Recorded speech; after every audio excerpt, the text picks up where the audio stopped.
Good morning everyone. तो आज हमारा इतिहास का पहला टॉपिक है एंशिएंट हिस्ट्री से। तो पूरा आज एंशिएंट हिस्ट्री स्टार्ट करेंगे। जियोग्राफी हम ख़त्म कर चुके हैं पूरा, ठीक है। तो आज से एंशिएंट हिस्ट्री स्टार्ट कर रहे हैं। तो एंशिएंट हिस्ट्री में पृथ्वी की उत्पत्ति जो हुई थी वो 400 करोड़ साल पहले हुई थी, करीब करीब, ठीक है। पृथ्वी की उत्पत्ति करीब 400 करोड़ साल पहले हुई थी। और जब युगों की बात करते हैं तो 57 करोड़ साल पहले तक, यानी 400 से लेकर 57 तक की बात अगर करेंगे तो ये हमारा था प्री कैम्ब्रियन इरा, ठीक है। प्री कैम्ब्रियन युग कहा जाता है इसको। उसके बाद पैलियोजोइड, उसके बाद मीजोजोइड और फिर एनोजोइड। ये चार युग हमारे जो थे, इन चारों में ऐसा था कि पृथ्वी जो थी वो पूरी बर्फ़ से ढकी हुई थी। जब पृथ्वी पूरी बर्फ़ से ढकी हुई थी तो जीवन जो है संभव नहीं था, मानव जीवन तब संभव नहीं था। इसलिए इन चारों में मानव जीवन की कोई साक्ष्य हमको नहीं देखने को मिलेंगे, प्री कैम्ब्रियन, पैलियोजोइड, मीजोजोइड और एनाजोइड तक, ठीक है। इसके बाद हमारा आता है क्वार्टररी युग, ठीक है। क्वार्टररी युग जो आता है ये करीब 10 लाख से आज तक जो है चल रहा है, ठीक है। 57 करोड़ पर प्री कैम्ब्रियन, 57 से लेकर 22 करोड़ तक पैलियोजोइड, 22 से 7 करोड़ तक मीजोजोइड और 7 से 10 लाख तक हमारा, 7 करोड़ से लेकर 10 लाख तक एनोजोइड हमारा ये था, ठीक है। आप फार्मूले से याद करेंगे तो PPM1Q आप याद कर लीजिए सीक्वेंस से। प्री कैम्ब्रियन, पैलियोजोइड, मीजोजोइड, एनाजोइड एंड क्वार्टररी, ठीक है। क्वार्टररी जो है हमारा ये 2 पार्ट्स में डिवाइडेड था। एक तो हमारा है प्लिस्टोसीन, एक है हमारा होलोसीन, ठीक है। आपको जब पर्वत वर्वत पढ़ा रहे थे तो आपको खूब बताए थे प्लिस्टोसीन और होलोसीन।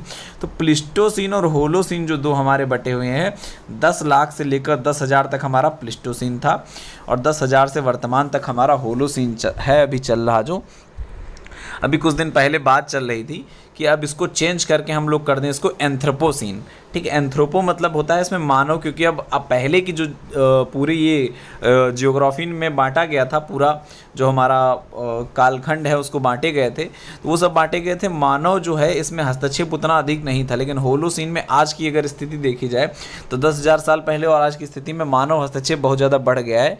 तो मानव हस्तक्षेप को ध्यान में रखकर अब एक नया जो है काल बनाने की बात हो रही है, एंथ्रोपोसीन, ठीक है। लेकिन अभी तक लागू नहीं हुआ। तो हमारा अभी तक क्या है, होलोसीन जो है 10,000 साल से वर्तमान तक अभी ये चल रहा है, ठीक है। मानवीय क्रियाकलाप के साक्ष्यों की अगर बात करें तो हमको 2 जगह से मिले हैं, एक तो साउथ अफ्रीका से और दूसरा हम देखेंगे इंडिया में, ठीक है। वैसे मिले तो बहुत जगह से, लेकिन सबसे प्राचीन साक्ष्य जो मिले हैं हमको साउथ अफ्रीका से मिले हैं। साउथ अफ्रीका से जो हमको साक्ष्य मिले वो करीब 26 लाख साल पुराने हैं। ऐसे जीवाश्म और मानवीय क्रियाकलापों के साक्ष्य हमको मिलते हैं, ठीक है। अगर इंडिया में बात करेंगे तो इंडिया में वैसे नॉर्मली हमें साक्ष्य जो मिलते हैं वो 2.5 लाख साल पुराने मिलते हैं, 2.5 से 3 लाख साल पुराने हमको साक्ष्य मिलते हैं सामान्यतः। लेकिन एक एक्सेप्शन है, बोरी महाराष्ट्र, महाराष्ट्र की एक जगह है बोरी नाम की, वहाँ पर हमको 14 लाख साल पुराना जो है मानवीय क्रियाकलाप का साक्ष्य मिलता है, ठीक है। यानी 14 लाख साल पहले भी मानव था। महाराष्ट्र बोरी से हमें ये साक्ष्य मिला है इंडिया में, ठीक है। सबसे प्राचीनतम साक्ष्य भारत का कहाँ से मिला है, बोरी महाराष्ट्र से, ठीक है। इसके अलावा मानव विकास की अगर बात करें तो करीब 3.5 से 2 करोड़ वर्ष पूर्व जो है मानव का विकास हुआ, ठीक है। 3.5 से 2 करोड़ साल पहले लगभग मानव का विकास हुआ। और मानव का विकास किससे हुआ था, कपि समूह से हुआ था, ठीक है। कपि समूह से मानव का विकास हुआ था। 2 तरीके के कपि समूह पाए जाते थे पूरे विश्व में उस समय, एंशिएंट इरा की बात कर रहे हैं। एक थे रामापिथेकस, एक थे ऑस्ट्रेलोपिथेकस, ठीक है। याद रखिएगा, रामापिथेकस और ऑस्ट्रेलोपिथेकस। रामापिथेकस वे थे जो जंगलों में उसके बाद रह गए, ठीक है, जंगलों में रह गए कपि बनकर ही, ठीक है। इनमें कोई विकास बहुत ज़्यादा नहीं हुआ। तो ये थे रामापिथेकस। और उस टाइम पर जो थे ऑस्ट्रेलोपिथेकस, ऑस्ट्रेलो मतलब होता है साउथ, साउथ के रहने वाले जो थे ये, तो साउथर्न रीजन के थे ऑस्ट्रेलोपिथेकस थे, मैदानी क्षेत्रों में चले आए। ऑस्ट्रेलोपिथेकस जो हमारा होता है, अब इसकी कई सारी प्रजातियां हुई, धीरे धीरे डेवलप हुई। सबसे पहले पाए जा रहे थे ऑस्ट्रेलोपिथेकस अफ्रीकेनस, ठीक है, ऑस्ट्रेलोपिथेकस अफ्रीकेनस। उसके बाद तुम्हारे 50 लाख साल पहले करीब ऑस्ट्रेलोपिथेकस अफ्रीकेनस का उदय हुआ, ठीक है। उसके बाद 20 लाख से 15 लाख साल पहले करीब करीब होमो हैविलस, जो होमो हैविलस जो थे वो हमारे हाथों का प्रयोग करना, यानी आगे के जो 2 पैर थे उनको सीधे खड़े होकर चलना स्टार्ट किया और हाथों का प्रयोग जो है करना स्टार्ट किए, पत्थरों की वस्तुएं बनाना स्टार्ट कर दी होमो हैविलस, ठीक है। उसके बाद होमो इरेक्टस, इरेक्ट का मतलब होता है सीधे खड़े होना, इरेक्ट, ठीक है। तो इरेक्ट होकर ये सीधे खड़े हो गए और पैरों के द्वारा लंबी लंबी यात्राएं करने लगे और यहाँ पर कुल्हाड़ी का प्रयोग होने लगा था थोड़ा बहुत होमो इरेक्टस के टाइम पर, ठीक है। उसके बाद आता है हमारा निपंडरटाल। निपंडरटाल हमको लगभग 4 लाख से 1 लाख साल पहले निपंडरटाल था। और होमो सेपियंस हमारा जो है, जो आधुनिक मानव जिसको हम कहते हैं, करीब 30,000 साल पहले, ठीक है, 30,000 साल पहले हमको जो है ये मिला था देखने को, ठीक है। होमो सेपियंस की उत्पत्ति कब हुई? करीब 30,000 साल पहले, ठीक है। मस्तिष्क इसका आकार बड़ा था, ये चिंतनशील मनुष्य होता था, होमो सेपियंस, ठीक है। तो ऑस्ट्रेलोपिथेकस अफ्रीकानिस वे थे जो हमारे मैदानी क्षेत्रों में चले आए, जो मतलब अफ्रीका के जंगलों में पाए जाते थे, हमारा अफ्रीका के जंगलों में पाए जाते थे। उसके बाद टहलते टहलते कहाँ आ गए? मैदानी क्षेत्रों में धीरे धीरे चले आए वहाँ से, ठीक है। उसके बाद माना जाता है ये कि ऑस्ट्रेलोपिथेकस अफ्रीकानिस के बाद में होमो हैबिलस, यानी उन्होंने आगे वाले हाथों का, 2 मतलब पैरों का प्रयोग करना स्टार्ट कर दिया चीज़ों को पकड़ने में, ठीक है। पत्थरों की वस्तुएं बनाई इनसे, इनके द्वारा जो है होमो हैबिलस के द्वारा 20 लाख साल पहले करीब करीब ये हमको मिले। फिर 13 लाख साल पहले होमो इरेक्टस पैदा हुए, जो फिर सीधे खड़े हो गए, एकदम सीधे तन के खड़े हो गए और लंबी लंबी पैरों से अपनी यात्राएं स्टार्ट कर दी, ठीक है। कुल्हाड़ी का निर्माण इन्होंने कर लिया, कुल्हाड़ी का प्रयोग करने लगे होमो इरेक्टस। उसके बाद निपंडरटाल आता है। निपंडरटाल 4 लाख साल पहले करीब था। उसके बाद 30,000 साल पहले हमारा होमो सेपियंस का उदय हुआ, जो हमारा आधुनिक मानव कहलाता है, ठीक है। आजकल होमो सेपियंस सेपियंस और ज़्यादा एडवांस हो गया है, ठीक है, इसलिए होमो सेपियंस सेपियंस बोलने लगे हैं, ठीक है। मानवीय क्रियाकलापों के साक्ष्यों की अगर बात करें तो पत्थरों के रूप में ये साक्ष्य हमको प्रारंभिक काल में मिलते हैं, चूंकि इसलिए इसको हम पाषाण काल बोलते हैं, ठीक है। क्योंकि स्टार्टिंग के जो साक्ष्य हमको मिले हैं पत्थर के रूप में मिले, इसलिए इसको हम पाषाण काल बोलते हैं। पाषाण काल को हम 3 भागों में बांट कर देखेंगे, पूरा पाषाण काल, मध्य पाषाण काल और नवपाषाण काल। पाषाण काल हमारा 2.5 लाख से लेकर 600 BC तक है, ठीक है। BC AD में अगर आपको बता दें तो मान लो ये कभी अभी सन चल रहा है हमारा क्या 2021, कभी ये 0 होगा, 0 से 1 हुआ होगा, 2 हुआ होगा, उससे पहले ये चलेगा तो ये हमारा क्या है BC। जैसे यहाँ पर 1 BC होगा, 2 BC, 3 BC, यानी ये जितना जो है बढ़ता जाएगा उतना हमारे यहाँ से आज का टाइम बढ़ता जाएगा, ठीक है। तो BC हमारा ऐसे है, ठीक है, 0 के पहले यानी बिफोर क्राइस्ट बोलते हैं, ठीक है। अच्छा, तो 2.5 लाख साल से पहले से 600 BC तक जो है हमारा पाषाण काल चला है, ठीक है। अगर बात करेंगे पूरा पाषाण काल, मध्य पाषाण काल और नवपाषाण काल, 2.5 लाख से लेकर 10,000 तक हमारा चला है पूरा पाषाण काल। 2.5 लाख साल पहले से लेकर 10,000 BC तक पूरा पाषाण काल। फिर 9,000 से 4,000 या 10,000 से 4,000 तक हमारा मध्य पाषाण काल, और 4,000 से लेकर 600 BC तक हमारा नवपाषाण काल ये चला था, ठीक है।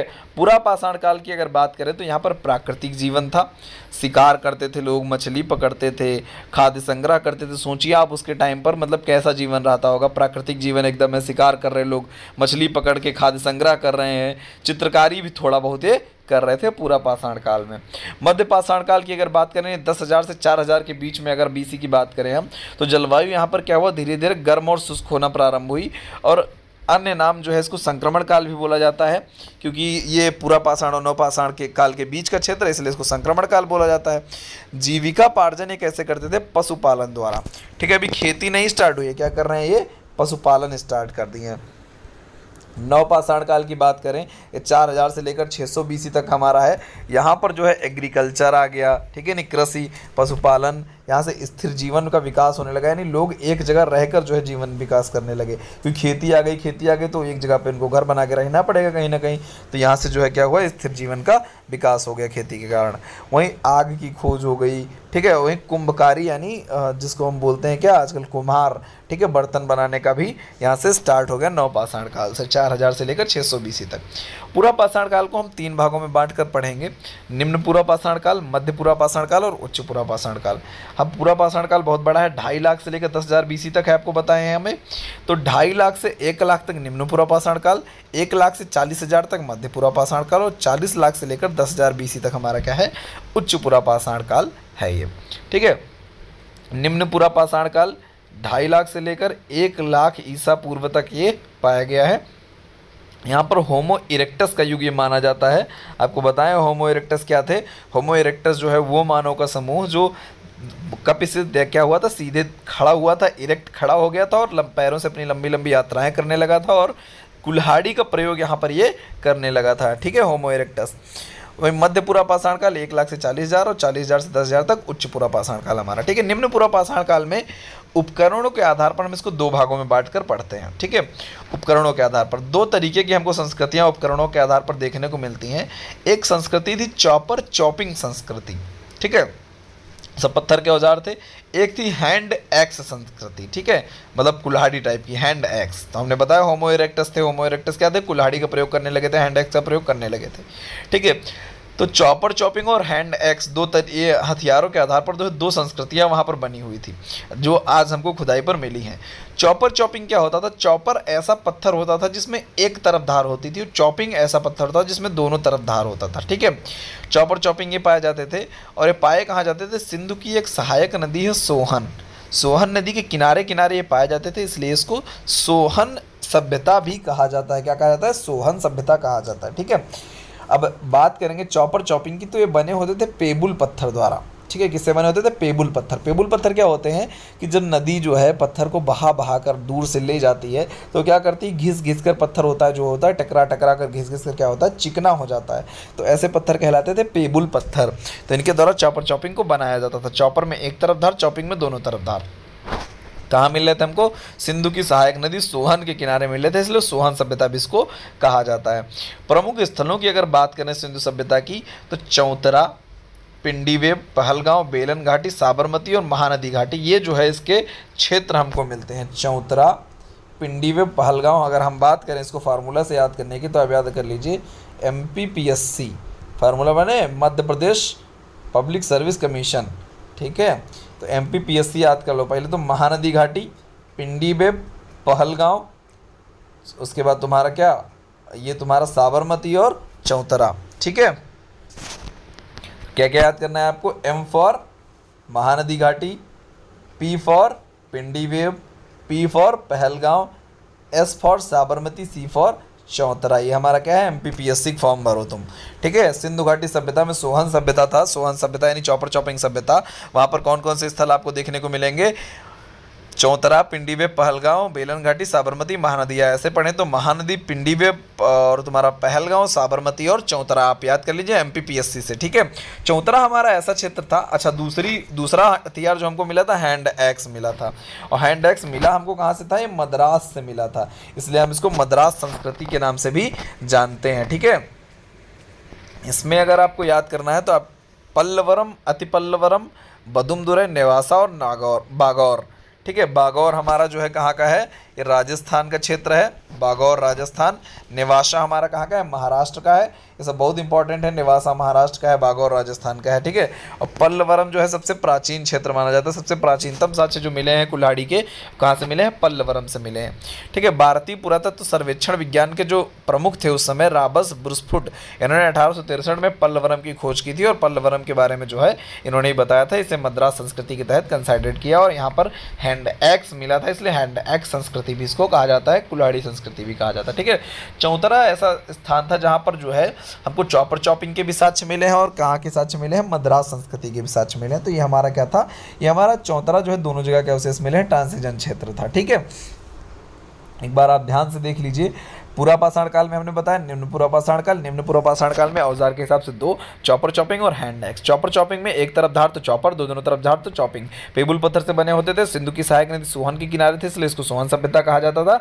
अगर प्रमुख स्थलों की बात करोगे तो हम महानदी, ठीक है, और उसके बाद पिंडीवेब, पिंडीवेब के बाद में तुम्हारा पहलगांव, पहलगांव के बाद में तुम्हारा क्या आएगा, साबरमती और C फॉर चौतरा, ठीक है। MPPSC याद कर लीजिए इससे। और यहाँ पर क्या है, अब याद कर सकते हैं इससे, BCPN यानी बचपन, B और C, देखिए यहाँ पर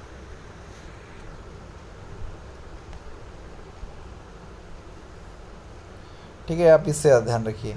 पल्लवरम, अतिपल्लवरम, बदुमदरे, नेवासा और बागौर। आप नॉर्मली याद कर लो यार, हैं कितने 4 नाम है, ठीक है। आगे बात करते हैं मध्य पुरापाषाण काल की, 1 लाख से लेकर 40,000 BC तक, ठीक है। यहाँ पर अगर बात करेंगे उपकरणों की, तो यहाँ पर हमको उपकरण जो मिलते हैं वो फलक, बिधनी और खुरचनी मिलते हैं, ठीक है।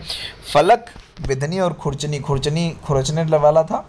फलक जो है हमारे सब पत्थर के उपकरण है, ठीक है। फलक अब हम लोग क्या कर रहे हैं, धीरे धीरे क्या कर रहे हैं, इनको क्लिष्ट कर रहे हैं, पत्थरों को अपने तेज कर रहे हैं, ठीक है। जो मध्य पुरापाषाण काल सॉरी ये मध्य पाषाण काल की बात है। चलिए, मध्य पूर्व पाषाण काल में जो हमको मिले हैं वो क्या मिले हैं? फलक, बेदनी और खुरचनी। फलक बेदनी यानी फलक जहाँ पर थी उसे फलक संस्कृति हम लोग बोले थे। फलक संस्कृति और बेदनी और खुरचनी जो है हमारी दो संस्कृतियाँ यहाँ पर विकसित हुई। फलक संस्कृति अगर बात करेंगे, ये बने किसके औजार होते थे? ज़्यादातर क्वार्टजाइट पत्थरों से बने होते थे और कभी कभी यहाँ पर महंगे पत्थर जैसे चाट, जैस्पर और फ्लिंट का भी उपयोग होता था। ठीक है, स्थलों की अगर बात करें तो बीबीसी आप याद रखिए, भीमबेटका, बेलन घाटी और नेवासा के समीप में चिरकी। नेवासा महाराष्ट्र का एक क्षेत्र है, उसके समीप में एक चिरकी नाम का स्थान है, वहाँ से जो है हमको साक्ष्य मिले हैं किसके? बेधनी और खुरचनी और फलक के। ठीक है, यहाँ से नेवासा के कहाँ से साक्ष्य मिले? नेवासा के साक्ष्य मिले हैं फलक के। ठीक है, भीमबेटका, बेलन घाटी से बेधनी और खुरचनी के साक्ष्य मिले हैं। ध्यान रखिएगा, फलक से हमको कहाँ, फलक के साक्ष्य कहाँ से मिले हैं? नेवासा से। ठीक है, बेधनी और खुरचनी के साक्ष्य मिले भीमबेटका और बेलन घाटी से। याद रखिएगा, भीमबेटका, बेलन घाटी जो हमारे कहाँ के हैं? ये क्षेत्र मध्य पूर्व पाषाण काल के क्षेत्र हैं और ये हमको कहाँ मिले हैं? मध्य पूर्व पाषाण काल में। ठीक है, फल यहाँ से हमको बेधनी और खुरचनी के साक्ष्य मिलते हैं। ठीक है, उच्च पूर्व पाषाण की अगर बात करें हम, उच्च पूर्व पाषाण काल ये हमारा 40,000 BC से लेकर 10,000 BC तक का टाइम पीरियड था। ठीक है, इसी समय में क्या हुआ था? 30,000 BC में आपको बताए थे आधुनिक मानव यानी होमोसेपियंस का उदय हुआ था। उच्च पूर्व पाषाण काल में इंपॉर्टेंट क्वेश्चन है कि आधुनिक मानव का उदय कब हुआ था? उच्च पूर्व पाषाण काल में। ठीक है, अब हम लोग क्या किए? औजारों को धीरे धीरे हम लोग महीन करते जा रहे हैं, छोटा करते जा रहे हैं। ठीक है, पहले हम लोग यूज कर रहे थे कैसा? हैंड एक्स यूज कर रहे थे। हैंड एक्स के बाद हम धीरे धीरे किस पे आए? खुरचनी और बेधनी पर आए। ठीक है, फलक पर आए। उसके बाद हम थोड़ा और इसको पतला किए तो हम किस पे आ गए? ब्लेड पे आ गए। ठीक है, पत्थर की ब्लेड हम बनाने लगे। ठीक है, तो आधुनिक मानव का उदय हुआ। यहाँ पर जो है प्रमुख उपकरण ब्लेड और खुरचनी थे। स्थानों की अगर बात करोगे तो आप याद कर सकते हैं भीमबेटका, बेलन घाटी, लोहंदनाला, रेनीगंटूर और बीजापुर। रेनीगंटूर कहाँ का है? आंध्र प्रदेश का। बीजापुर कहाँ का है? कर्नाटक का। ठीक है, ये आप ध्यान रखिएगा। चलिए आगे बढ़ते हैं। भीमबेटका किस लिए फेमस है? नीले पत्थर के टुकड़े के साक्ष्य मिले हैं। अनुमान लगाया जाता है कि भीमबेटका जो है यहाँ से जो है क्या हुआ? उस टुकड़े का रंग जो है माना जाता है कि उस टुकड़े का प्रयोग रंग बनाने में किया जाता था। नीले पत्थर के साक्ष्य मिले हैं भीमबेटका से हमको, मध्य प्रदेश। तो इससे हमको क्या पता चलता है कि यहाँ पर जो है हो सकता है रंग बनाने का प्रयोग इसके लिए किया जाता था। नीले पत्थर के साक्ष्य हमको कहाँ से मिले? भीमबेटका से मिले हैं। ठीक है, आगे बढ़ते हैं। जो है हमारा मध्य पाषाण काल। अब हम लोग पढ़ लिए पूरा पाषाण काल में 3 चीज़ें। पूरा पाषाण काल में तुम्हारा सबसे पहले क्या? निम्न पूर्व पाषाण काल, मध्य पूर्व पाषाण काल और उच्च पूर्व पाषाण काल हमने इसको पढ़ा। ठीक है, निम्न पूर्व पाषाण काल में हमने आपको 2 संस्कृतियां बताई। एक हमने बताई थी आपको चॉपर चॉपिंग, दूसरी हमने आपको बताई थी कौन सी? Hand axe. ठीक है, उस दोनों के क्षेत्र बता दिए थे। चॉपर चॉपिंग सोहन सभ्यता भी बोलते हैं और हैंड एक्स को मद्रास संस्कृति भी बोलते हैं। ठीक है, इसके अलावा दूसरा हमने बताया था क्या आपको? मध्य पूर्व पाषाण काल। मध्य पूर्व पाषाण काल में हमने बताया फलक संस्कृति और बेधनी खुरचनी संस्कृति। इसके अलावा हमने यहाँ स्थान बताए थे भीमबेटका, बेलन घाटी और नेवासा के समीप, नेवासा महाराष्ट्र में, उसके समीप चिरकी का क्षेत्र।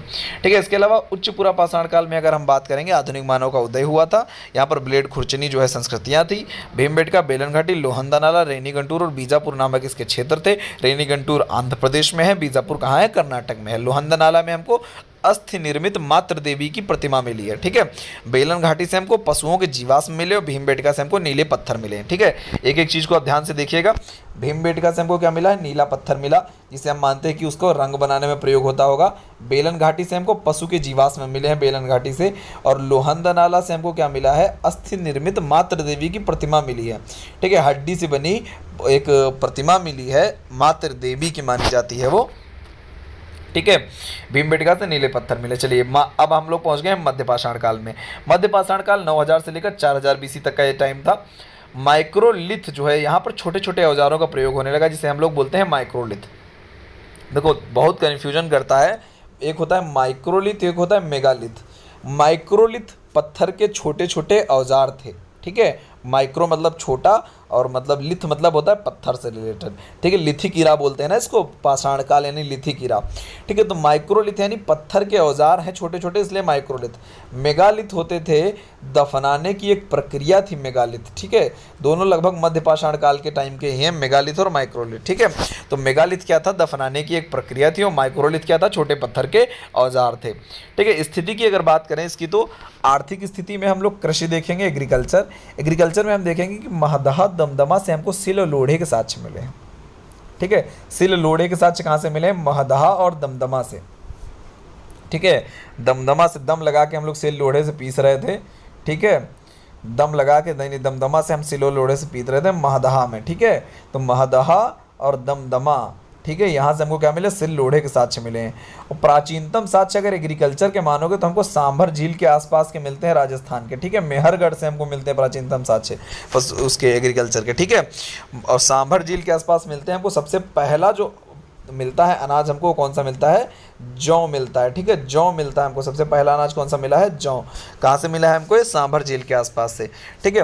पशुपालन की अगर बात करें तो ये भी हमको कहाँ से मिला है, दमदमा से पशुपालन के साथ से सबसे प्राचीन हमको मिलते हैं, कहाँ से, दमदमा में पशुपालन के साक्ष्य मिलते हैं, सबसे प्राचीनतम साक्ष्य, ठीक है। बागौर और आदमगढ़ में भी पशुपालन के साक्ष्य मिले हैं, बागौर और आदमगढ़। बागौर कहाँ था, राजस्थान में, और आदमगढ़ कहाँ था, मध्य प्रदेश में है, ठीक है। प्राचीनतम साक्ष्य हमको मिलते हैं बागौर और आदमगढ़ से, पशुपालन के प्राचीनतम साक्ष्य, ठीक है। इसके अलावा शिल्प और उद्योग की अगर बात करें तो लंगनाज और सरायनाहर दो ऐसे क्षेत्र मिले हैं। भीमबेटका भी हमारा मिला है, जहाँ पर जो है हमको क्या मिला, शिल्प और उद्योग के साक्ष्य मिले हैं। सरायनाहर में हमको मिला है हड्डी के उपकरण के साक्ष्य, आपको बता दिए हम। हड्डी के उपकरण कहाँ मिले थे, सरायनाहर में। मिट्टी के उपकरण मिले थे लंगनाज में, और भीमबेटका से हमको चित्रकला के साक्ष्य मिले हैं, ठीक है। सरायनाहर, लंगनाज और भीमबेटका, ठीक है। सरायनाहर से हड्डी, लंगनाज से मिट्टी और भीमबेटका से चित्रकला हमको साक्ष्य मिले हैं। हड्डी के उपकरण, मिट्टी के उपकरण और चित्रकला, ठीक है। एक बार कॉपी पर नोट करेंगे, कई बार रिवीजन करना पड़ेगा, ये चीज़ें सब इतिहास ऐसे याद नहीं होता है, ठीक है। आप रिवाइज करेंगे तभी आपको याद रहेगा। संस्कृति की स्थिति की अगर बात करें तो भोजन में वेज नॉन वेज सब खा लेते थे भैया। सरायनाहर और दमदमा से हमको चूल्हे की जली हुई हड्डी के साक्ष्य मिले। सरायनाहर दमदमा से हमको क्या क्या मिल चुका है, सरायनाहर देखो, दमदमा और महदहा से हमको कृषि के साक्ष्य मिले थे, दमदमा से पशुपालन के से भी साक्ष्य मिले थे, दमदमा से हमको भोजन में जो है चूल्हे में जली हड्डी के साक्ष्य भी मिल गए हैं। इससे हमको पता चलता है कि पशुओं को मार कर जला कर खा रहे थे, ठीक है, भून के खा रहे थे, चूहे में जली हड्डी के साक्ष्य मिला इससे, ठीक है। वहीं आवास की अगर बात करें तो हमको एक झोपड़ी का साक्ष्य भी मिला है हमारा मध्य पाषाण काल में। तो मध्य पाषाण काल में झोपड़ी का साक्ष्य कहाँ से मिला है, इलाहाबाद के निकट चौपानी माड़ा में, ठीक है। चौपानी माड़ा में क्या मिली है, झोपड़ी मिली। चौपानी माड़ा में कहाँ मिली है, इलाहाबाद के बगल में एक मेजा नाम की जगह है, और मेजा में जो है क्या मिला है, चौपानी माड़ा मिला है। अंत्येष्टि क्रिया की बात करें, यानी जो हम क्या दफनाने की बात करें अगर, तो दफनाने की अंत्येष्टि क्रिया से क्या थे, ये परिचित थे, मध्य पाषाण काल हमारा परिचित था, ठीक है। भीमबेटका, लंगनाच, महदहा, दमदमा इन सब में क्या मिले हैं, सरायनाहर इन सब में क्या मिले हैं, हमको समाधान के साक्ष्य मिले हैं, ठीक है। मध्य पाषाण काल की अगर विशेषताओं की बात करें तो यहाँ पर हम कुछ स्पेशल मतलब कीमती कीमती पत्थर यूज करने लगते थे, जैसे क्वार्ट्जाइट है, चार्ट है, जस्पर है, फ्रिंग है, काजे, लियन, अगेर, स्फटिक। स्फटिक पत्थर आज भी ये सब चल रहा है, ठीक है। इनका सब हम क्या करते थे, इनका हम जो आज कर रहे हैं हम लोग क्या करते थे, इनके उपकरण बनाते थे, आभूषण भी बनाते थे, ठीक है। और इसके अलावा मानव अस्थिपंजर के साथ हमको सबसे पहले कहाँ से मिले हैं, लंगनाच और लिखाविया और दमदमा से मिले हैं। कहाँ से, लंगनाच, लिखाविया और दमदमा से मिले हैं, ठीक है। चित्रकला के साथ हमको सबसे ज़्यादा कहाँ मिले, भीमबेटका, बहुत बार बताए हैं हमको, 4 बार बता चुके हैं अभी तक। भीमबेटका से हमको किसके मिले हैं, चित्रकला के साथ मिले हैं, वो भी मध्य पाषाण कालीन, ठीक है, ध्यान रखिएगा। इसके बाद नवपाषाण काल की अगर बात करें, नवपाषाण काल में अगर आर्थिक की बात करें तो कृषि यहाँ पर जो है बढ़ी, विस्तार हुआ। मेहरगढ़ में जो है हमको गेहूं, जौ और रुई के साक्ष्य मिल गए। कोल्डीहवा से हमको धान के, लहुरादेव से चावल के साक्ष्य मिले हैं, ठीक है। ये सब अब क्या, लहुरादेव हमारा कहाँ है, संत कबीर नगर, यूपी के संत कबीर नगर के आसपास है लहुरादेव, यहाँ से हमको चावल के साक्ष्य मिले। कोल्डीहवा से हमको धान के साक्ष्य मिले हैं। मेहरगढ़ से हमको क्या मिले हैं, गेहूँ, जौ और रुई के साक्ष्य मिले हैं, ठीक है। पहली फसल हमने आपको बता दिया जौ थी, ठीक है। इसके अलावा पशुपालन के साथ हमको पिकली हल और मगहर से मिले हैं, ठीक है। उद्योग हमको मिट्टी से बने बर्तन के साक्ष्य मिले हैं हमको यहाँ पर। सबसे पहले नवपाषाण काल में क्या हुआ, मिट्टी से बने बर्तन के साक्ष्य मिले। एग्रीकल्चर का विकास हमारा पूरा नवपाषाण काल में हुआ है। सिर्फ पहले वहाँ जौ के साक्ष्य जो है मिल गए थे, दमदमा से, महदहा और दमदमा से जौ के साक्ष्य मिल गए थे। बाकी यहाँ जो है कृषि का विकास यहीं मेहरगढ़ में अच्छे से हुआ था, ठीक है। इसके अलावा उद्योग में हमारा मिट्टी से बने बर्तन मिले हैं, वो भी बुर्ज होम से हमें मिला है। भूसर मृदभांड मिले हैं, ठीक है, भूसर मृदभांड हमको मिले हैं, ठीक है। भूसर मृदभांड क्या होते हैं, मृदभांड मतलब होता है मिट्टी के बर्तन, ठीक है। भूसर मतलब ये रंग इनका ऐसा था, ठीक है, इसलिए इनको भूसर मृदभांड बोला जाता है, ठीक है। आगे बढ़ते हैं। अगर तो संस्कृति की बात करें तो भोजन वेज और नॉन वेज दोनों था, ठीक है, शाकाहारी मांसाहारी दोनों तरीके का भोजन होता था। वस्त्र की बात करें तो पशुओं की खाल का प्रयोग यहाँ पर करने लगे थे, कुछ ना कुछ पहनने तो लगे। नवपाषाण काल में आके पशुओं खाल निकाल के पहनने लगे। आवास की अगर बात करें तो बुर्जहोम से गुरफकल और गर्तावास के साथ मिले। गर्तावास मतलब समझो गुफा टाइप का, ठीक है। गुरफकल गर्तावास के साथ मिले। पिकली हल से मिट्टी के आवास के साथ मिले, ठीक है। बुर्जहोम से गर्तावास के साथ मिले, पिकली हल से मिट्टी के आवास के साथ मिले, ठीक है। कला की अगर बात करें तो बुर्जहोम, बरूथी और कुचाई से हमको कला के साथ मिले हैं। बुर्जहोम, बरूथी और कुचाई से, ठीक है। मृतक की बात करें तो बुर्जहोम में समाधान मिले हैं और चिराग में हमको हड्डी के साथ मिले। बुर्जहोम में हमको समाधान मिला है, ठीक है। समाधान कहाँ से मिले हैं? बुर्जहोम से, ठीक है। बुर्जहोम से हमको क्या मिला? समाधान के साथ से मिले। बुर्जहोम बहुत इंपॉर्टेंट हमारी जगह है। बुर्जहोम से हमको गुरफकल के गर्तावास मिले, बुर्जहोम से हमको समाधान मिला, बुर्जहोम में हमको कला के विसाक्ष्य मिले, ठीक है। तो बुर्जहोम हमारा इंपॉर्टेंट हो गया, ठीक है। ऐसे ही हमारा जो है पिकली हल से मिट्टी के आवास के साथ मिले, ये भी हमारा इंपॉर्टेंट हो गया। नवपाषाण काल को हम 6 भागों में देखते हैं। उत्तरी भारत में विंध्य का क्षेत्र, मध्य गंगा का क्षेत्र, मध्य पूर्वी भारत का क्षेत्र, पूर्वोत्तर भारत का क्षेत्र, दक्षिणी भारत का क्षेत्र, इसे ये फैला हुआ है, ठीक है। बुर्जहोम में आपको बता दिए हम इंपॉर्टेंट क्यों है, क्योंकि यहाँ से हमको मिले हैं भूसर मध्यभांड के साथ मिले हैं, ठीक है। समाधान मिला है, समाधान में कुत्ते को साथ में दफनाने के साथ मिले हैं। और गुरफकल और गर्तावास के साथ भी हमको कहाँ से मिले हैं? बुर्जहोम से मिले हैं, ठीक है। इसके बाद हम बात करते हैं ताम्रपाषाण काल की। देखो सबसे पहली जो हमारी धातु खोजी गई वो तांबा थी, ठीक है। तांबा हमारी जो सबसे पहले धातु खोजी गई वो कौन सी थी? तांबा थी। सब इंपॉर्टेंट क्वेश्चन है, इसे आप कहानी से याद रखेंगे तो याद रहेगा, ठीक है। ताम्रपाषाण काल क्यों? क्योंकि देखो सबसे पहले पाषाण यानी पत्थर का यूज करते थे हम लोग, ठीक है। उसके बाद हमको मिल गया तांबा, ठीक है। तांबा यूज करना स्टार्ट किया, लेकिन हम पत्थर का यूज छोड़े तो नहीं थे। तो ये वाला जो हमारा रीजन था जहाँ पर हम तांबा भी यूज कर रहे थे, पत्थर भी यूज कर रहे थे, तो हमने क्या कह दिया? ताम्रपाषाण इरा कह दिया। तो लगभग 2800 से लेकर 700 तक ये हमारा ताम्रपाषाण काल रहा। भारत में सबसे प्राचीन धातु तांबा मानी जाती है। तांबे के साथ पत्थर के उपकरणों की बहुलकता बनी रही, इसलिए इसे ताम्रपाषाण काल कहा जाता है। 3 भागों में इसको बांटकर हम पढ़ते हैं। एक तो इसको कहते हैं पूर्व हड़प्पा काल, हड़प्पा काल और हड़प्पोत्तर काल, ठीक है, ठीक है। संस्कृतियां यहाँ पर कई सारी विकसित हो गई थी। जो हमारा ताम्रपाषाण काल में बहुत सारी संस्कृतियां विकसित हुई। आपको ध्यान रखनी है कौन कौन सी संस्कृति? गणेश्वर संस्कृति, कायथा, अहाड़, मालवा और जोरवे, ये हमारी इंपॉर्टेंट वैसे संस्कृतियां यहाँ पर बहुत सारी थी, लेकिन इंपॉर्टेंट हमारी कितनी है तो इनको आप ध्यान रखिए। गणेश्वर, कायथा, अहाड़, मालवा और जोरवे, ठीक है। तो पूर्व हड़प्पा कालीन संस्कृति थी गणेश्वर संस्कृति, ठीक है। गणेश्वर संस्कृति 2800 से लगभग 2200 BC की हमारी ये पूर्व हड़प्पा कालीन संस्कृति है, ठीक है। यहाँ पर क्या था? मुख्य पेशा पशुपालन था। गणेश्वर संस्कृति का मुख्य पेशा क्या था? पशुपालन था।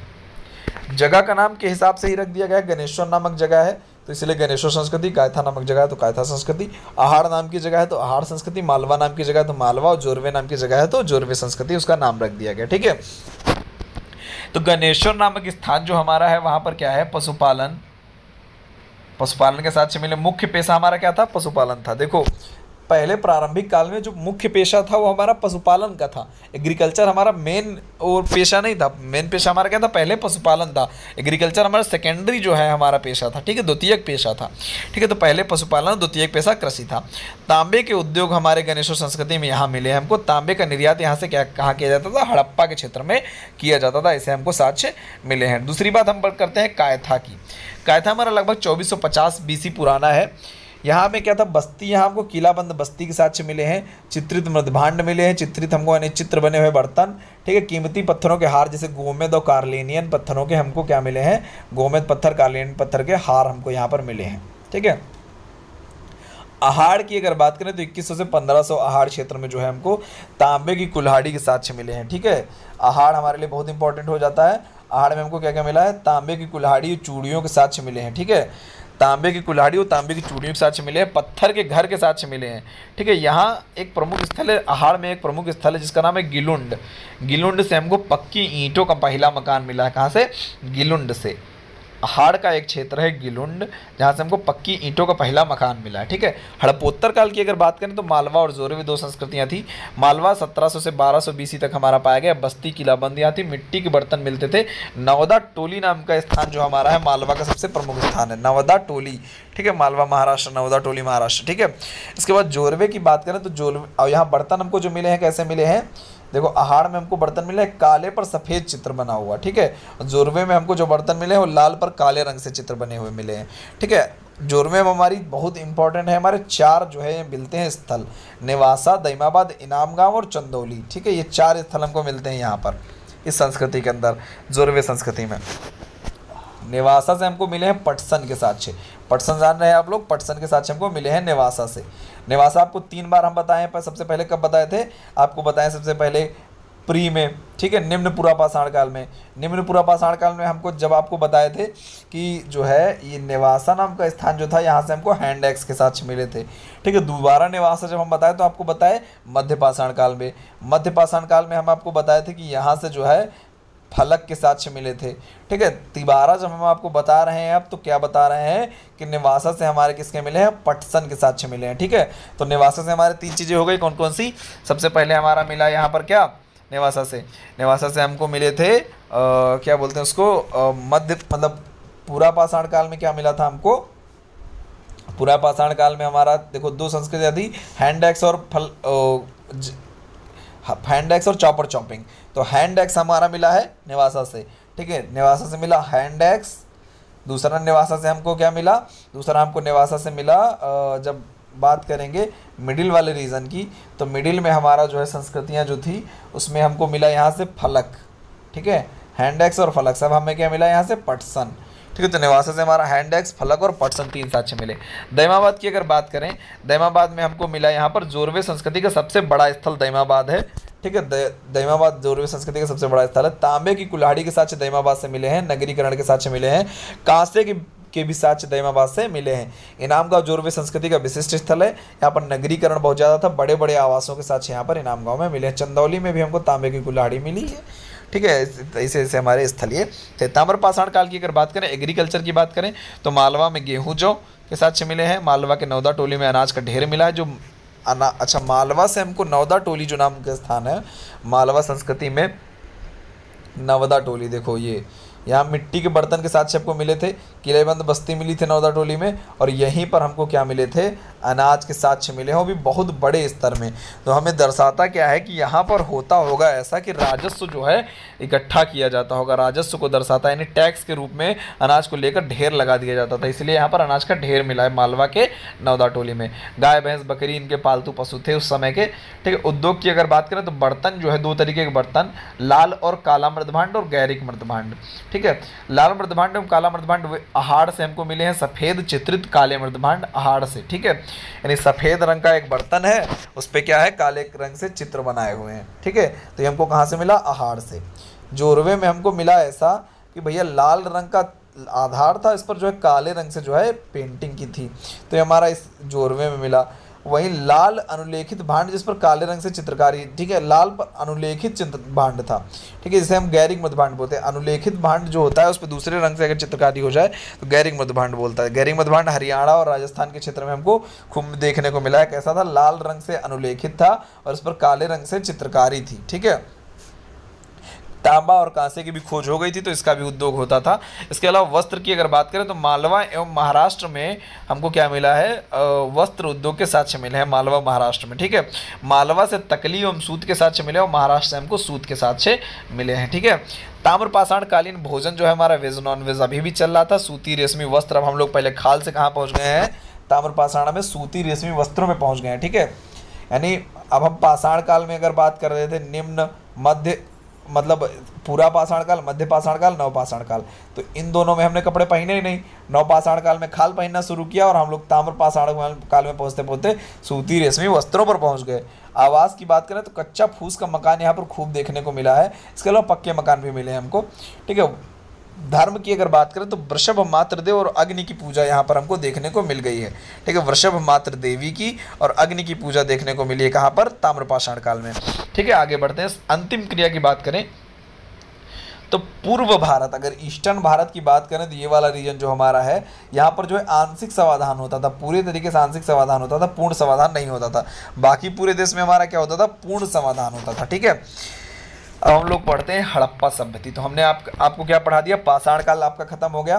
पाषाण काल में हमने आपको पढ़ा दिया सबसे पहले क्या, पूरा पाषाण काल, मध्य पाषाण काल और पूरा पाषाण काल, मध्य पाषाण काल, नव पाषाण काल और ताम्र पाषाण काल, ठीक है। पूरा में हमने आपको 3 पढ़ा दिए, निम्न, मध्य और उच्च, ठीक है। मध्य पाषाण काल पूरा पढ़ा दिया और हमारा नव पाषाण काल पढ़ा दिया। आग की खोज नव पाषाण काल में हुई, पूरा पाषाण काल में हुई थी। पहिए वहिए की खोज भी नव पाषाण काल में हुई थी। ये सब भी इंपॉर्टेंट है, इसको भी ध्यान रखिएगा। इसके अलावा हड़प्पा सभ्यता की अगर बात करें 2500 से 1750 बीसी में हड़प्पा सभ्यता हमको ये मिली। तब के टाइम पर जो है यहाँ पर ये एक सभ्यता का विकास हो गया, बहुत प्राचीन सभ्यता थी, इसका विकास हो गया। सिंधु घाटी सभ्यता के नाम से इसको जाना जाता है, कांस्य सभ्यता के नाम से भी जाना जाता है। ठीक है, हुआ ऐसा कि कांसे की खोज हुई तांबे के बाद में, पहले तांबा खोजा गया, उसके बाद क्या खोजा गया, कांसा खोजा गया, तो कांस्य सभ्यता इसलिए इसको बोला जाता है।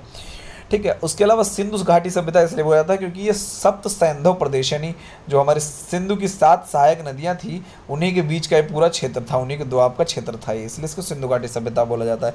इसके अलावा इसको हम हड़प्पा सभ्यता क्यों बोलते हैं, इसके बीच में जो पहला स्थल खोजा गया था वो हड़प्पा ही खोजा गया था, इसलिए इसको हड़प्पा सभ्यता भी बोला जाता है। ठीक है, ऐसे ऐसे इसके कई सारे नाम हो गए।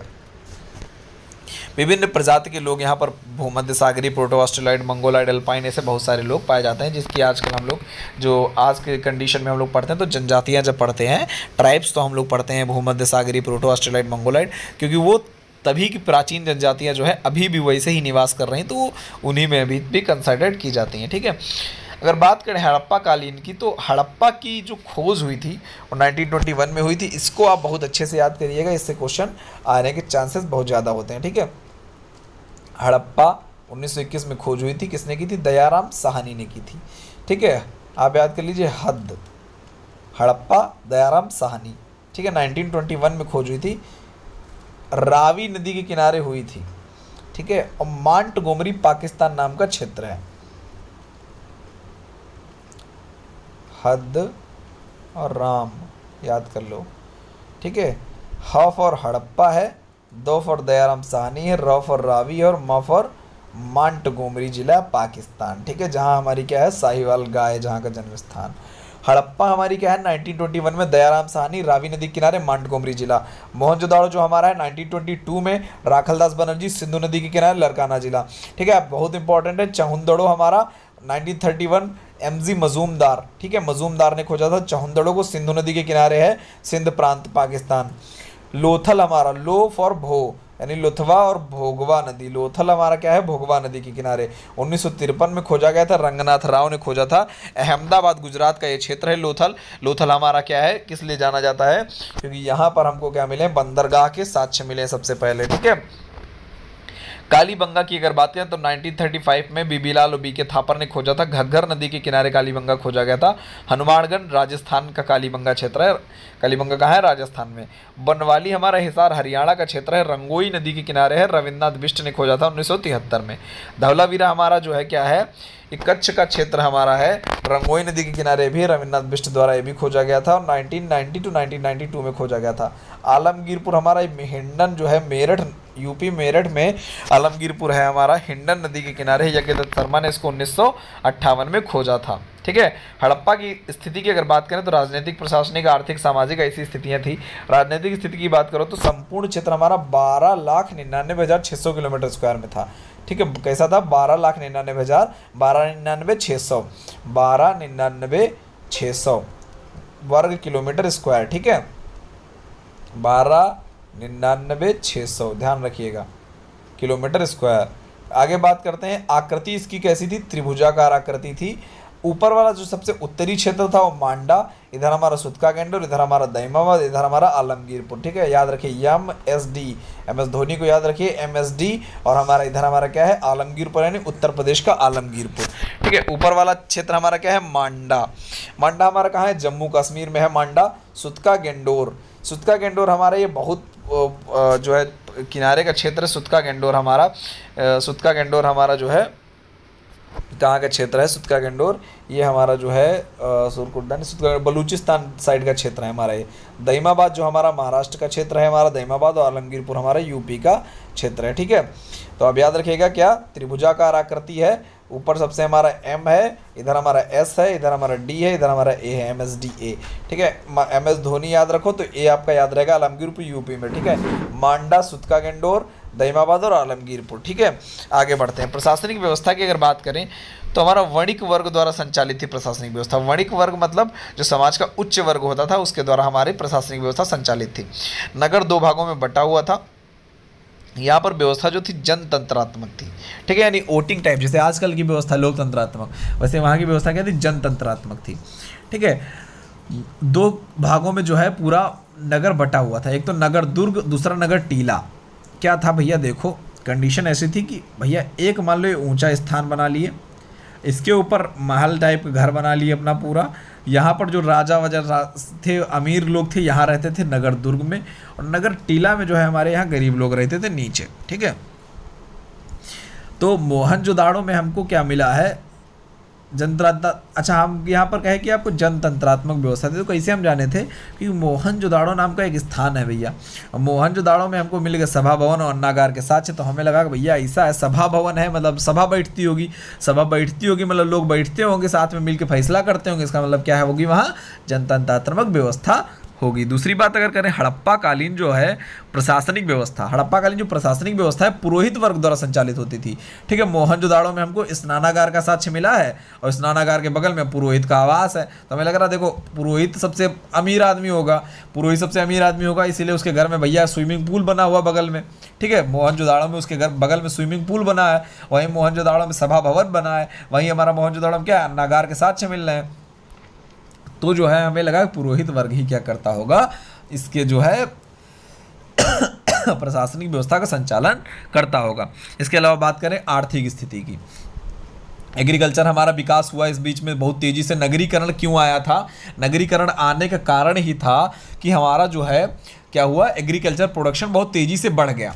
ठीक है, क्यों, क्योंकि तांबे और कांसे और का खोज हो गया था, यहाँ पे तांबा और कांसा खुज गया। ठीक है, कांसा वांसा खुजा तो भैया एग्रीकल्चर को कस के बढ़ावा मिल गया, अब खेती बाड़ी कस के बढ़ गई तो प्रोडक्शन हमारा एकदम सरप्लस हाई हो गया।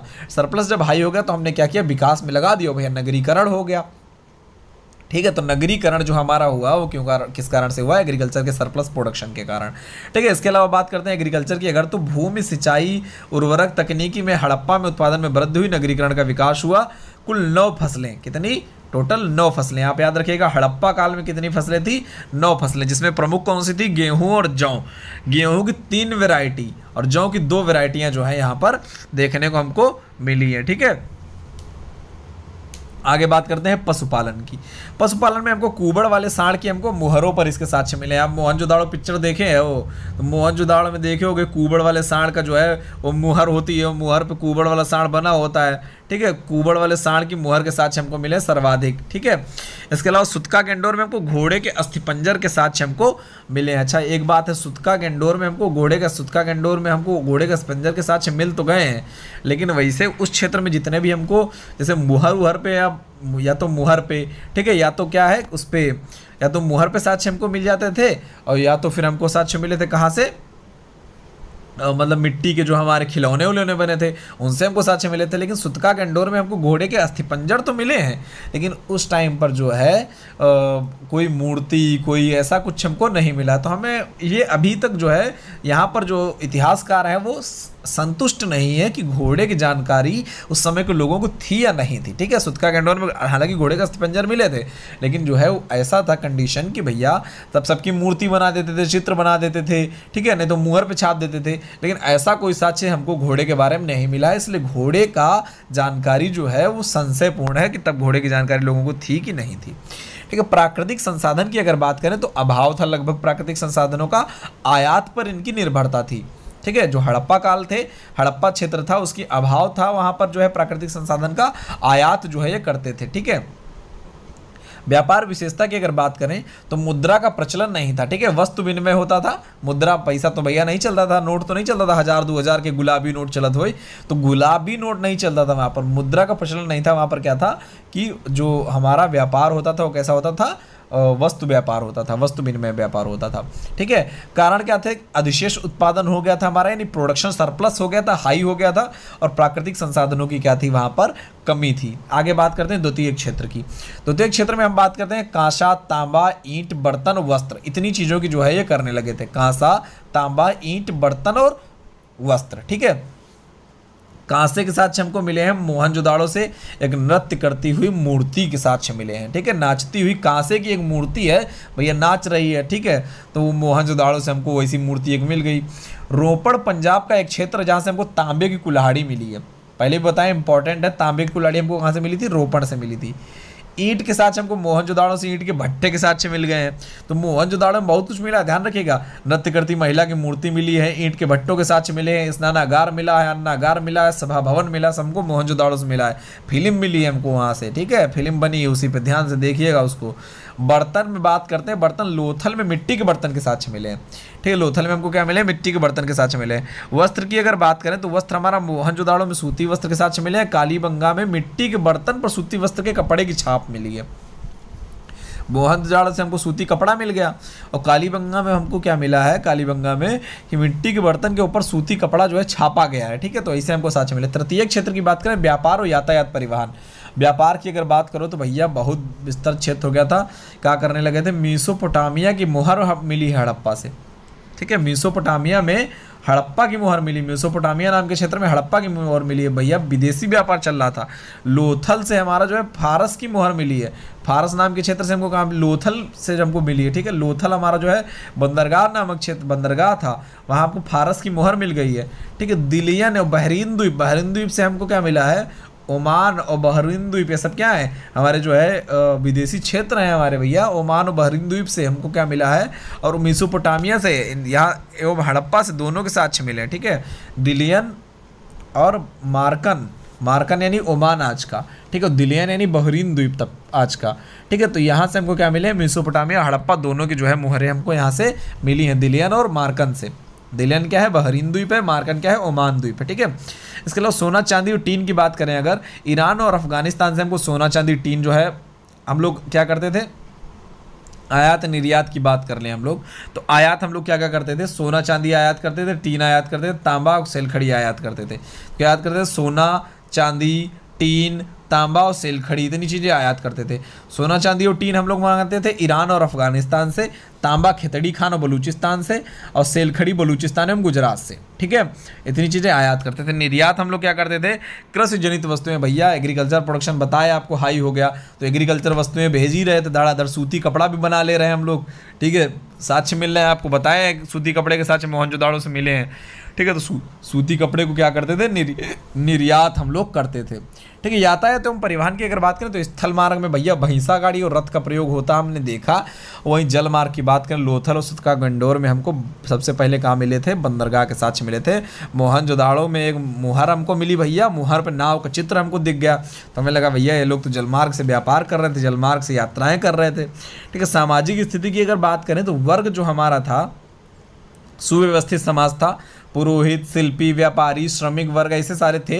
योद्धा वर्ग का कोई साक्ष्य नहीं मिला है। सिंधु सभ्यता युद्ध नहीं करती थी, एग्रीकल्चर प्रोडक्शन हाई हुआ था, विकास में वो ध्यान दे रहे थे, उनको युद्ध करने से उस समय कोई मतलब नहीं था, ठीक है, तो युद्ध नहीं करते थे। मात्र सत्तात्मक की अगर बात करें तो सर्वाधिक महिलाओं की मूर्तियां हमको यहाँ पर मिली हैं। आप अगर देखेंगे सुतका गंडोर में हमारी मतलब यहाँ पर जो जितनी भी मूर्तियाँ मिली, जैसे कांस्य, मोहनजोदाड़ो से हमारी कांस्य की जो नृत्य करती है क्या है, महिला की मूर्ति मिली है। ऐसी मूर्तियाँ जो हमको मिली हैं, देवताओं की मूर्तियां जो हमें मिली हैं, वो सब कहाँ से मिली हैं, महिलाओं की मिली हैं। इसलिए हम मानते हैं कि मात्र सत्तात्मक व्यवस्था यहाँ पर थी, ठीक है। इसके अलावा संपन्न समाज था इस समय। समाज की कमियों में अगर बात करें तो वर्ग भेद भावना विद्यमान थी। अगर आप देखेंगे तो जो है समाधान जहाँ जहाँ पर देखने को मिले हैं, वहाँ पर कुछ लोग आभूषण पहनते थे, ठीक है, पहनावे में भिन्नता थी, रहने की जगह में भिन्नता थी, कुछ लोग ऊंचे पर रहते थे, ठीक है, कुछ लोग नगर दुर्ग में रह रहे थे, कुछ नगर टीले में रह रहे थे, ठीक है, अलग अलग व्यवस्था थी। तो वर्ग भेद की भावना यहाँ पर देखने को मिल रही। मोहनजोदाड़ो फिल्म आप देखे हैं, नीचे से वो लेके जाते थे नील के बेचने, ऊपर एकदम चढ़ के, ठीक है, व्यापार करने मोहनजोदाड़ो में लेके जाते थे। मोहनजोदाड़ो व्यापारी का स्थल था, तो ऊपर वाला हमारा क्या था, नगर दुर्ग था, नीचे वाला हमारा नगर टीला था, वो चढ़ के इतनी दूर जाते थे बेचने उचने, ठीक है, ऐसा सिस्टम पूरा ये था। सती प्रथा की अगर बात करें, सती प्रथा पर्दा प्रथा का यहाँ पर प्रचलन था। सती प्रथा का प्रचलन ऐसे था, हमने यहाँ पर देखा भैया लोथल और कालीबंगा में, यहाँ देखा कि औरत और पुरुष का जो संविधान है इक्के में भैया दफन है, तो हमें ये पता चला कि भैया सती प्रथा व्यवस्था होगी। पर्दा प्रथा की अगर बात करें तो यहाँ के जो मकान बने होते थे, मकान का जो मेन गेट होता था, जैसे मान लो ये हमारा जो है मकान बना हुआ है, ये हमारा मकान बना हुआ है, तो यहाँ से एंट्री है मकान की, तो यहाँ पर सबसे पहले एक दीवार बनी होती थी। आप यहाँ से एंट्री करें तो उसके बाद घूम के ऐसे जो है घर के अंदर एंटर करें। क्यों ऐसा होता था कि आप यहाँ से गेट से जो है एंट्री करते ही जो है आप घर की स्थिति नहीं देख सकते थे। इसका मतलब क्या था, यहाँ पर जो है पर्दा प्रथा होगी। ठीक है, आवासों के दरवाजे मुख्य सड़क की तरफ नहीं खुलते थे, गलियों में खुलते थे। दूसरी बात है कि मेन रोड की तरफ दरवाजा नहीं खुलता था। मान लो जो है मेन रोड हमारी होती थी, जैसे मान लो ये हमारी मेन रोड है, दरवाजा इधर खुलेगा, इधर से हमारा घूम के आदमी इधर जाएगा मेन सड़क की तरफ। ठीक, गलियों में खुलता था। इससे हमें क्या लगता है, पर्दा प्रथा की व्यवस्था होगी। ठीक है, आवास हमारा नियोजित आवास थे, पहले एकदम फिटिंग बना लेते थे भैया, पक्की ईंटों का प्रयोग करते थे। हालांकि कच्ची ईंटों और पत्थर का भी प्रयोग मिला, लेकिन मेनली जो है पक्की ईंटों का प्रयोग करते थे। वस्त्र जो हम लोग सूती करते थे, भोजन हमारा वेज नॉन वेज दोनों था, बात आपको बता चुके हैं। कालीबंगा में अलंकृत ईंटों के साथ मिले भैया, जैसे आजकल हम लोग देख रहे हैं ना, ईंटों के ऊपर क्या डिजाइनें बना दे रहे हैं, वैसे अलंकृत ईंटों के साथ मिले कालीबंगा से। रोजड़ी में हमको पत्थर के साथ मिले हैं, बनवाली में मिट्टी की ईंट के साथ मिले हैं हमको। आवासों में अगर बात करें तो निश्चित अनुपात में ईंट, यानी 1:2:4 के अनुपात में ईंटें लगा रहे थे भैया हम लोग।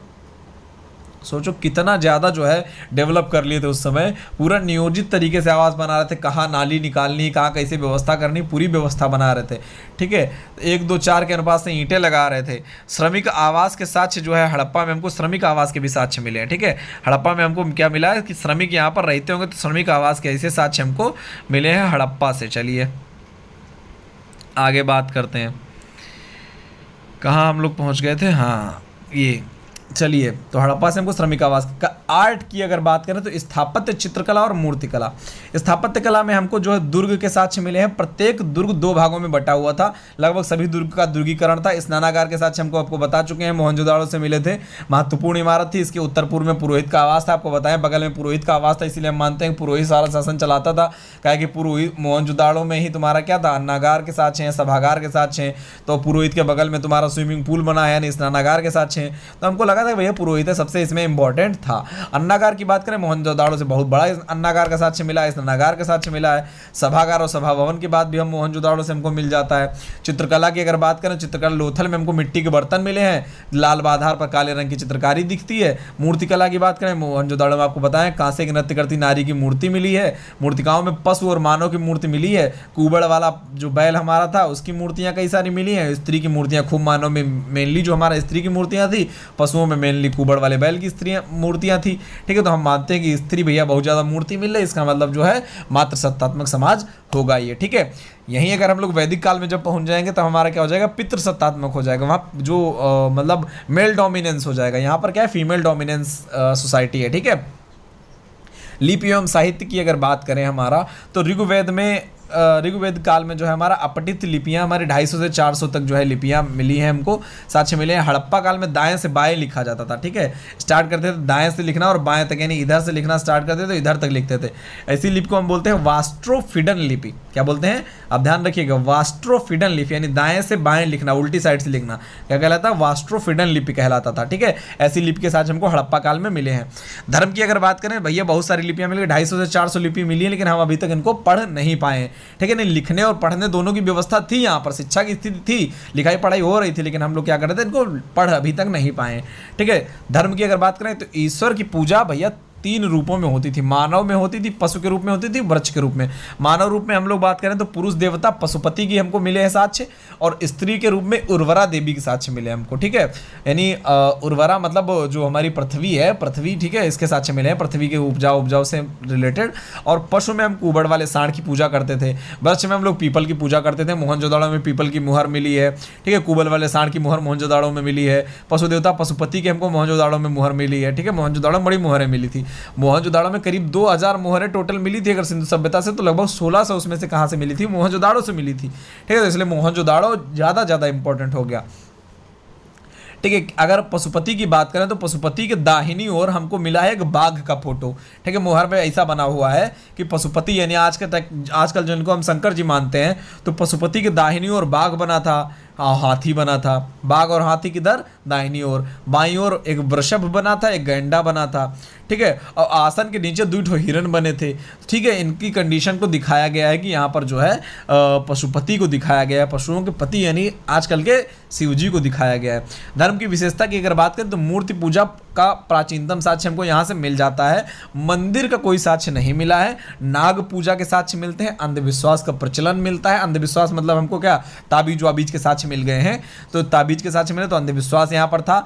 देवताओं के वास्तविक एवं सांकेतिक रूपों को माना जाता था। कालीबंगा से प्राप्त एक मिट्टी की पट्टिका पर लिंग और योनि के चित्र मिलते हैं। मोहन यानी उसकी पूजा होती थी, ठीक है, शिवलिंग और ठीक है, और मोहनजोदाड़ो से प्राप्त मुहर में स्वास्तिक का चिन्ह मिला है। स्वास्तिक आप लोग जानते होंगे, जो हमारा मोहनजोदाड़ो पे एक मुहर मिली थी, ठीक है, वहाँ पर ऐसे जो स्वास्तिक हमारा चिन्ह होता है, जिसको हम आज भी पूजा करते हैं हम लोग, ठीक है, तो स्वास्तिक के चिन्ह हमको मिले हैं वहाँ से, ठीक है। ये वाला जो हमारा होता है, उल्टा हो जा रहा है यार, ये वाला, ठीक है, स्वास्तिक के जो है हमको चिन्ह यहाँ पर मिला है, कहाँ से, मोहनजोदाड़ो से, ठीक है। आगे बात करें अगर हम अंतिम संस्कार की अगर बात करें हमारा, तो पूर्ण समाधान कहाँ से मिला है हमको, लोथल और हड़प्पा से। लोथल हड़प्पा में हमको पूर्ण समाधान, रोपण में आंशिक समाधान, और सुतका गेंडोर में पहली बार दाह संस्कार की व्यवस्था हमको देखने को मिलती है। कहाँ से, सुतका गेंडोर से, ठीक है। सुतका गेंडोर से हमको क्या मिला है, दाह संस्कार की व्यवस्था सबसे पहले देखने को मिलती है। पतन के कारण के बारे में कई लोगों के अलग अलग मत हैं, क्यों हड़प्पा सभ्यता का पतन हो गया, ठीक है। तो बाढ़ बताते हैं मार्शल और मैके, जैसा कि आपको मोहनजोदाड़ो फिल्म में देखने को मिल जाएगा, तो वो किसकी बात मान रहे हैं, मार्शल और मैके की मान रहे हैं। सर्वाधिक प्रसिद्ध अवधारणा बाढ़ ही है, ठीक है। मार्शल मैके भी यही भी मानते हैं कि आर्यों का आक्रमण था भैया। भूकंप मानते हैं, राइल्स और डेल्स मानते हैं कि भूकंप आ गया था बहुत जोर से भैया, भूकंप के कारण जो है पूरी सभ्यता बिखर गई। और आर.एल. स्टाइन और अमलानंद घोष काका कहते हैं कि जलवायु परिवर्तन जो है इसका कारण है, कि जलवायु परिवर्तन, क्लाइमेट चेंज के कारण जो है ये सभ्यता नष्ट हुई थी, ठीक है। उसके बाद यहाँ पर सभ्यताएं जो है हमारी ये पूरी तरीके से नष्ट हो गई। तो आपका ये टॉपिक बहुत हैवी था आज का, 20 पेज आपने यहाँ लगभग कवर कर लिया, 10 पेज, ठीक है। आपके 6-7 वीडियो में हम कोशिश करेंगे कि आपका पूरा एंशिएंट हिस्ट्री क्लियर हो जाए, ठीक है। चलिए आज के लिए धन्यवाद, आपका दिन